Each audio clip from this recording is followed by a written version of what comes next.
32장 35절에는 뭐라고 쓰여져 있냐면 여호와께서 백성을 치시니 이는 그들이 아론이 만든 바 그 송아지를 만들었습니다. 그래서 33장을 읽어보면 이스라엘 백성들이 금송아지를 만든 그 엄청난 배반의 사건에 대해서 어떻게 하나님이 이스라엘 백성에게 응징했는가라고 하는 것에 대한 두 가지의 답이 나옵니다. 33장에 보면 첫 번째는 뭐냐면 이곳에서 이제 떠나라 라고 하는 거예요. 떠나라. 하나님의 산에서 너희들이 나와 함께 있을 수 없다라고 하는 그런 결정을 하나님께서 하셨다. 그래서 이제 떠나라 이렇게 명령을 하는 겁니다. 그런데 떠나는데 어떻게 떠나느냐 하면은 나는 너희와 함께 올라가지 아니할 것이다. 하나님의 임재하심, 하나님의 동행하심 없이 이제 이스라엘이 40년 동안 광야의 길을 걸어야 된다는 거예요. 그러니 얼마나 사실은 무서운 여호와 하나님의 응징인가라고 하는 것을 알 수 있죠. 여호와 하나님께서 이스라엘의 광야 여정에 함께 올라가지 않겠다라고 그렇게 말씀하시는 그 말씀에 충격을 받은 이스라엘이 어떻게 반응을 하고 있습니까? 다들 슬퍼하면서 금송아지를 만들 때 자신들이 제공했던 장신구들, 금부치들, 다른 여러 가지 장신구들을 이제 다 벗어버리죠. 그래서 6절에 보면 이스라엘 자손이 호렙산에서부터 그들의 장신구를 떼어내니라. 이제 산이 신의 산인데, 그런데 이 신의 산을 지금 뭐라고 부르냐면 호렙산이라고 또 불러요. 그러니까 신의 산의 어떤 의미 자체가 사실은 계약의 산 아니에요. 그러면서 7절 이하에 보면 이제 모세가 장막을 만들어요. 그 장막이 어떤 장막인지는 잘 몰라요. 우리가 장막을 어떤 사이즈로 만들고 또 어떤 모양새로 만들었는지에 대해서는 성경에서는 안 나와요. 그러나 여기 보면 모세가 장막을 만들어서 저 이스라엘 진영 밖에다가 장막을 쳤어요. 그죠? 멀리 떠나 있어서 장막을 치게 하고 그 장막의 이름을 뭐라고 부르냐면 뭐라고 불러요? 회막이라고 불러요. 이거를 우리가 히브리어로는 뭐라고 얘기하냐면 오헬 모아드라고 얘기해요.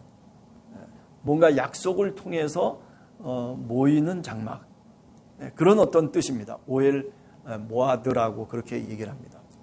시내 산에서 이제 떠나야 되고, 그런데 시내 산에서 떠나는데 모세가 회막을 만들어 가지고 그래서 이스라엘 진영 밖에다가 쳐버리는 거죠. 그러니까 지금까지는 시내산에 올라가서 하나님을 만나고 하나님을 대면하고 그 음성을 듣지만은, 그러나 이제는 어떻게 바뀌어지냐면 그 시스템이 바뀌어져서 회막을 통해서 이제 하나님께서 나타나시겠다. 그래서 모세가 회막을 통해서 하나님의 음성을 듣고 하나님의 임재하심 앞에서 이제 이스라엘 백성들을 이끌어가는 그런 방식이 돼버리는 거죠. 회막이라고 하는 이 장막은 우리가 보통 얘기하는 다음에 이제 34장 이후에서부터 성막에 대한 얘기들이 나오잖아요. 이 성막과는 다른 거예요. 성막과는. 아직 뭔지는 몰라요, 사실은요. 자, 그러니까 이제 회막이라고 하는 것이 이제 또 다른 그 하나님의 현현 장소로 지금 33장 7절 이하에서는 이스라엘 백성들에게 하나님이 말하자면 기회를 주시고 통로를 주셨다. 이렇게 이제 얘기를 할 수 있는 거죠. 신의 산에서 그들이 범한 그 범죄로 인해서 하나님이 실망도 하지만은, 그러나 마치 부모님의 마음처럼 나는 너희들과 같이 동행할 수 없다. 그렇게 말하면서도 사실은 다시 또 만나주고 있는, 이것이 어찌 보면 애증의 관계가 아닌가. 이스라엘 백성들이 너희는 목이 곧은 백성이다. 내가 너희를 떠나겠다. 너희와 함께하지 않겠다. 이렇게 말하면 말할수록 어쩌면 하나님의 마음속에 일종의 파토스라고 얘기할 수 있겠죠. 하나님의 마음속에는 더 깊은 안타까움을 성경은 우리들에게 잘 표현해주고 있다. 그 안타까움의 표현이 바로 오늘 이 회막에서 하나님이 현현하시는 장면이다. 이렇게 말씀할 수 있을 것입니다. 참 묘한 거는 뭐냐면 이럴 때 모세가 하나님 앞에 납작 엎드려야 되는데 그게 아니에요. 모세는 다시 하나님께 대들기 시작해요. 아니, 대든다는 게 무슨 하나님께 대항한다는 뜻이 아니고요. 하나님의 약점을 파고드는 거예요. 하나님. 우리가 33장 12절과 13절을 읽어보면 그렇습니다. 뭐라고 얘기하냐면 모세가 얘기하는 거예요. 이 백성이 올라가라 하면서 왜 나와 함께 보낼 사자를 내게 가르쳐주지 않습니까? 내게 지시하지 않습니까?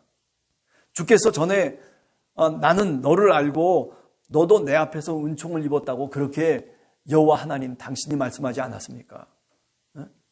그러니 하나님 주의 길을 내게 이제 보여주시고 그리고 주님께서 알려주시고자 원하시는 것을 나에게 알려주십시오. 나에게 은총을 베풀어 주십시오.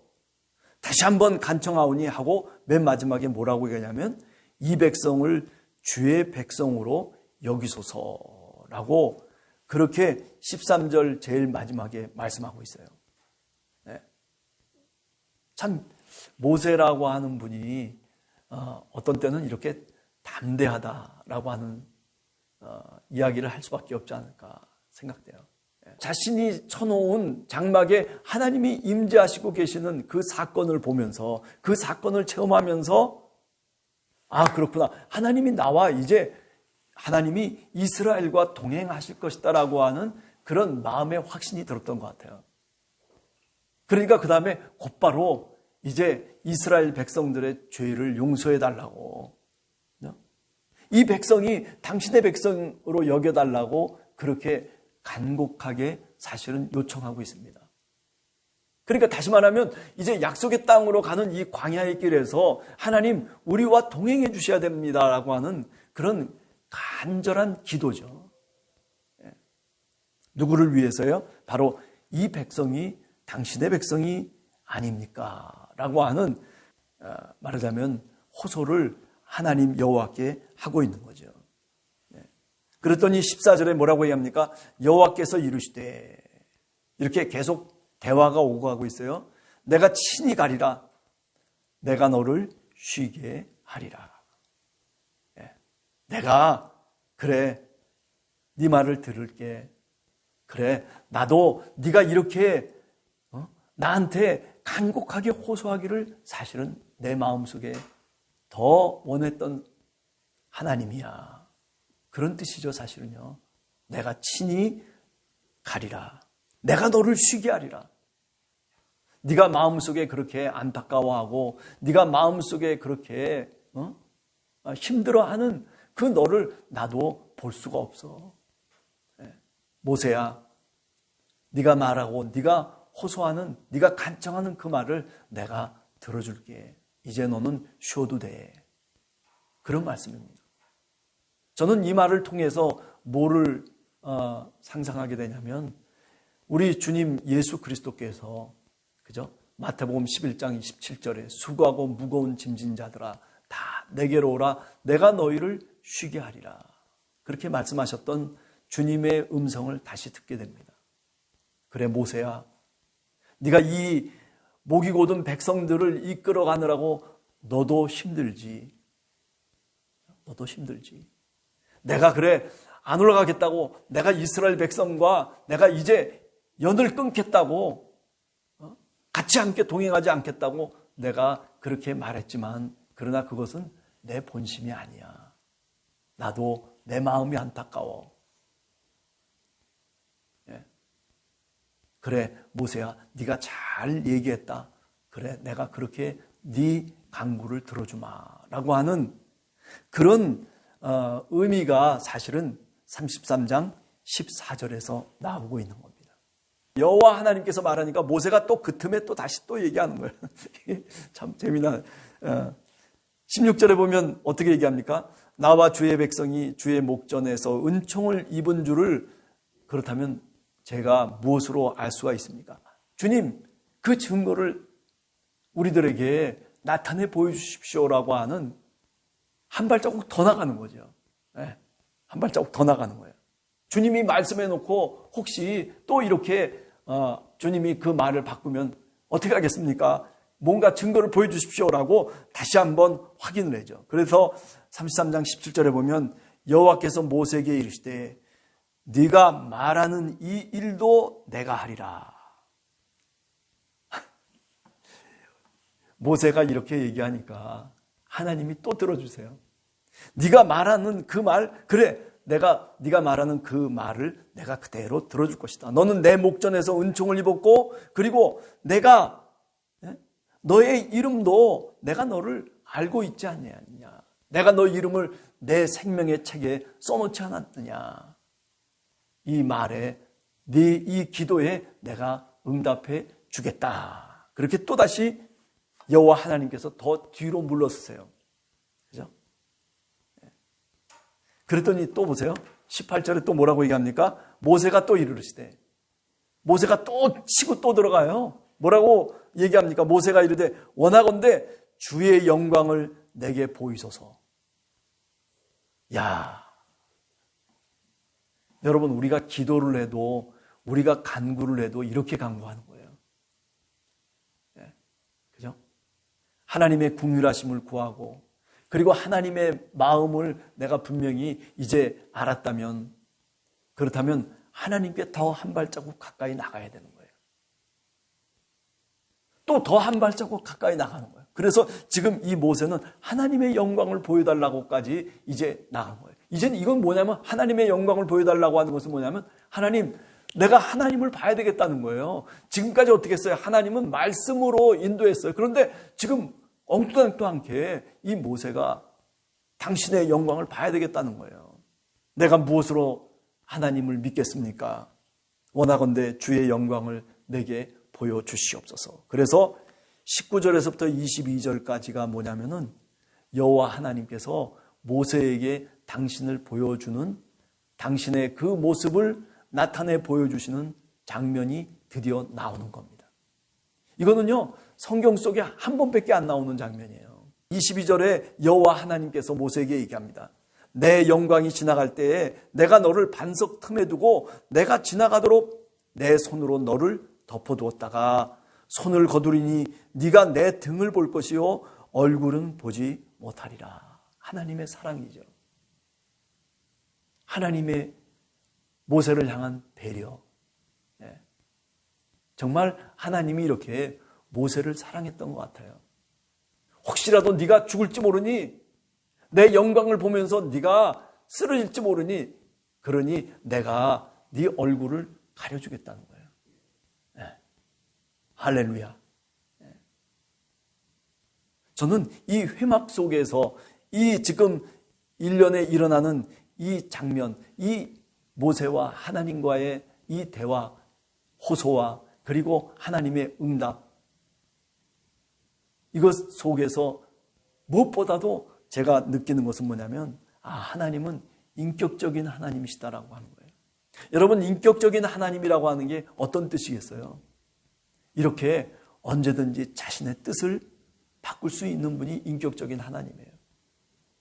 내 처지를 하나님께 얘기하고, 그리고 내 백성의 처지를 하나님께 얘기하고, 하나님이 내 하나님이고, 하나님이 아브라함과 이삭과 야곱의 하나님, 바로 약속의 하나님, 당신이 바로 그런 분이 아닙니까? 나는 그렇게 믿고 있습니다. 나는 그렇게 당신을 그렇게 지금까지 따라왔습니다. 내 이름을 기억해 주시옵소서. 내 백성을 위해서 내가 이제 중보자로 내 이름이 생명책에 지워져도 좋으니 주님, 이 백성만큼은 주님께서 구원해달라고 하는 그런 진정 어린 모세의 호소를 하나님께서 아시는 거죠. 그래서 이렇게까지 하나님이 양보해 주시고 이렇게까지 하나님이 사랑해 주시는 거예요. 여러분, 마지막으로 결론은 그겁니다. 하나님은 우리를 이렇도록 사랑하시는 분입니다. 자신의 뜻을 고집하지 않는 분이에요, 사실은요. 왜 자신의 뜻을 고집한다고 우리는 종종 생각합니까? 왜 하나님이 늘 결정하신 것은 끝까지 간다라고 그렇게 얘기합니까? 맞아요. 구속의 역사 속에서 보면 그렇게 하나님이 가나안 땅으로 이 백성을 인도하죠. 그러나 그 방법은요, 하나님이 언제든지 이렇게 바꾸시는 거예요. 하나님은 우리가 생각하는 그 어떤 무엇보다도 더 넓으신 분이고, 그리고 더 풍성하신 분이에요. 우리가 구할 때 하나님은 듣고 계십니다. 우리가 간청할 때 하나님은 안타까운 마음으로 우리의 심정을 헤아리시면서 우리에게 다가오시는 하나님이에요. 이 사순절 기간에 우리 하나님, 인격적인 하나님께서 우리와 함께 동행해 주시고, 우리에게 나타내 주시고, 우리에게 말씀해 주시고, 그리고 우리의 기도를 들어주신다라고 하는 그런 믿음으로 이 사순절의 기간, 오늘 하루도 여러분들 살아가시는 우리 성도들 되시기를 간절히 축원합니다.